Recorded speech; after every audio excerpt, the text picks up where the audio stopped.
A'udhu billahi minash shaitanir rajim. Bismillahir rahmanir rahim. Dear students, Assalamu alaikum wa rahmatullahi wa barakatuh. I am your class teacher Nazir Ahmed from Government Boys Middle School, Badarkal. Today,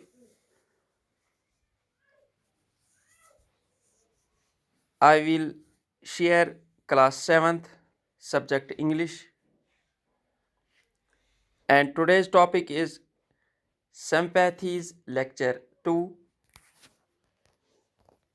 या हम ये कहेंगे कि sympathy जो हम कल पढ़ रहे थे, पोइम है चार्ल्स मैके की।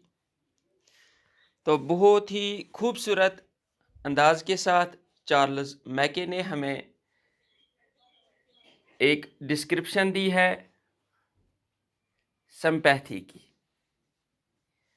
यानी कि बहुत अच्छी तरह से समझाया है कि सिंपैथी किसको हम कहेंगे और सिंपैथी का इनाम क्या होता है। तो ये हमने कल लेक्चर फर्स्ट में आपके साथ शेयर किया था। तो आज इसी को लेकर इसके कुछ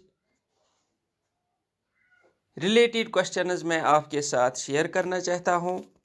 तो आपसे मैं यही उम्मीद रखूंगा कि आप इस वीडियो को ध्यान से सुनोगे और घर में बैठकर एंजॉय करोगे।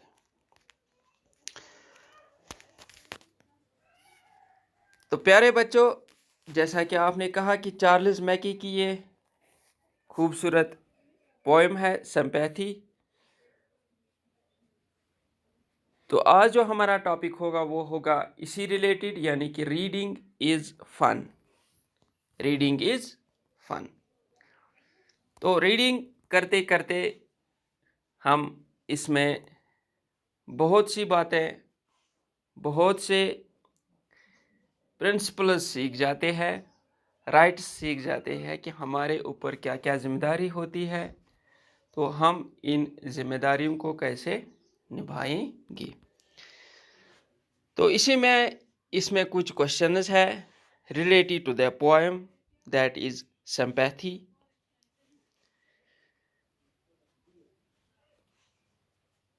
So, its question number 1 is, when the poet was unhappy, who helped him and how? जब पोएट हम किसको कहते हैं, जो कि इसका ऑथर है, लिखने वाला है, वो है चार्ल्स मैके।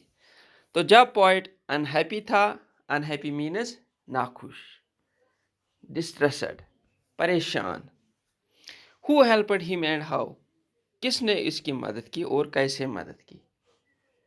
अगर आपने ध्यान दिया होगा कल के लेक्चर में, तो आप खुद बता सकते हो कि इसको किसने मदद किया और मदद में इसने क्या दिया।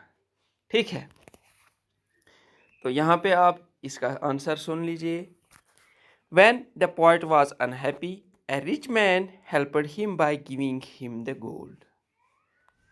तो क्या है इसका आंसर कि जब पोएट अनहैप्पी था, यानी कि जब वो परेशान था, खुश नहीं था, वो डिस्ट्रेस्ड था, तो एक रिच मैन, एक प्राउड मैन ने वो मंजर देख लिया और इसने इसकी मदद की। मदद क्या की? इसने इसको एक गोल्ड दिया।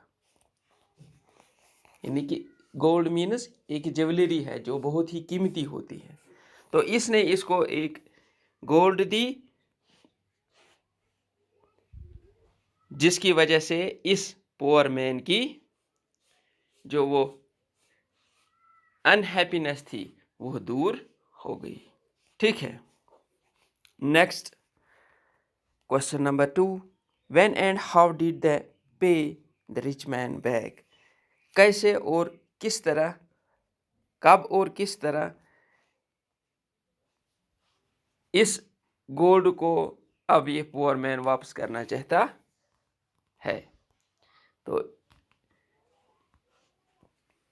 या हम ये कहेंगे कि कैसे इसने वापस किया और क्या इसने वापस किया, तो यह हमें यहाँ पे इसमें देखना है।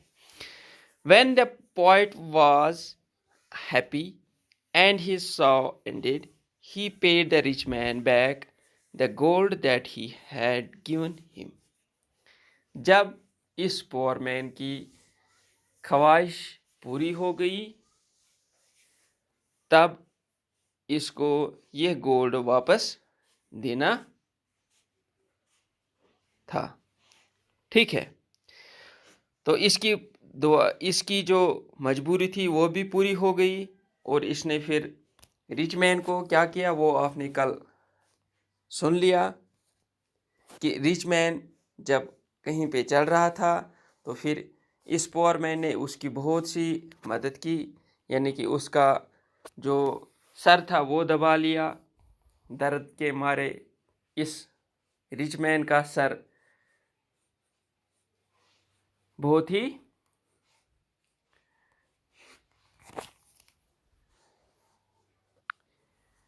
अनहैप्पीनेस फील कर रहा था, तो इस पुअर मैन ने उसका वो सर दबाया और उसका दर्द थोड़ा थोड़ा कम होने लगा।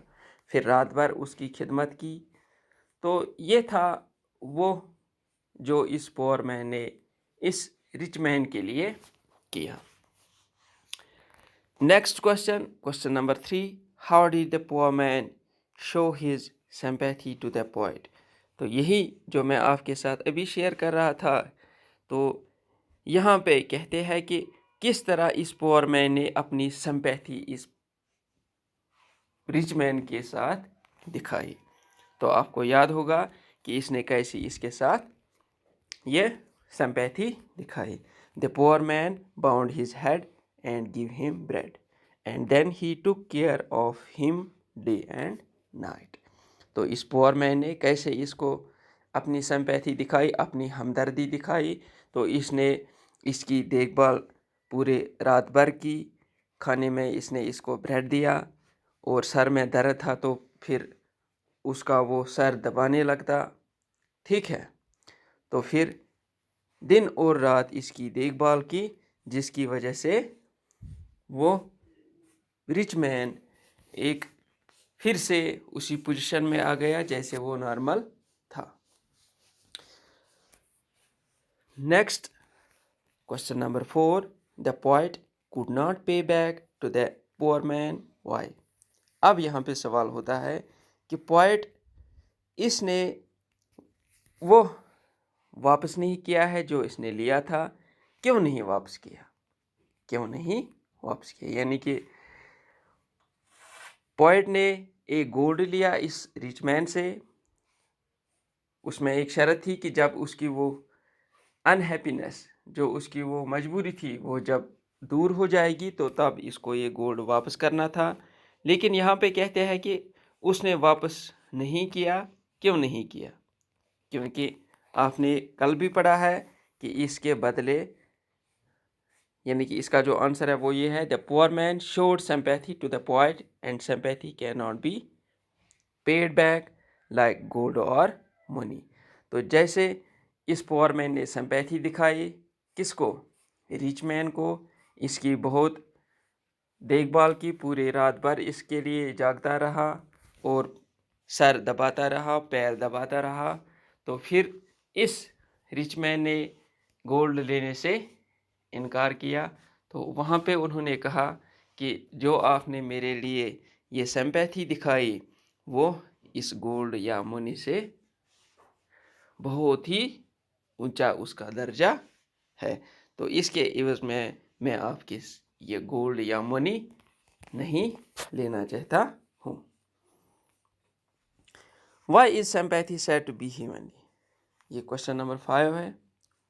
सिंपैथी को क्यों कहा गया है कि it is said to be heavenly, यानी कि इसका अजर बहुत ही ऊंचा है, बहुत ही ऊंचा है। ठीक है, क्यों कहा है? देखिए इसका answer, sympathy comes from the heart, it brings happiness, it could not be paid back like gold or any other valuable things, therefore sympathy is said to be heavenly. Sympathy को इसलिए कहा गया है कि ये हेवनली क्यों है? क्योंकि सिंपैथी जो होती है ये दिल से निकली एक ख्वाहिश होती है। जैसे कि मैंने आपको कल भी समझाया कि अगर कोई रास्ते में कोई बूढ़ा, कोई बच्चा, कोई आदमी प्यास से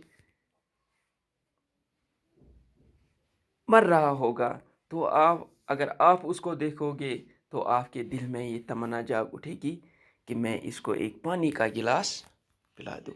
तो जब आप उसको ये पानी का गिलास पिला देते हो तो फिर आपके दिल में एक हैप्पीनेस आ जाती है कि मैंने ये एक अच्छा काम किया है। तो ये है वो जो आपके दिल से निकलती है, ठीक है। It could not be paid back like gold or any other valuable things. तो ये आप वापस नहीं ले सकते हो, इसके बदले आप गोल्ड नहीं ले सकते हो, इसके बदले आप कोई वैल्यूबल थिंग्स नहीं ले सकते हो।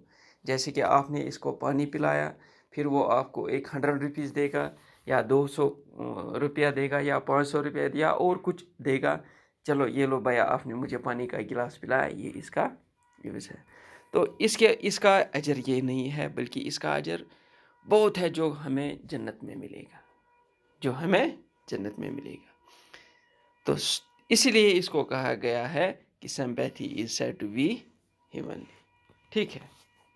तो प्यारे बच्चों, आज के लिए इतना ही।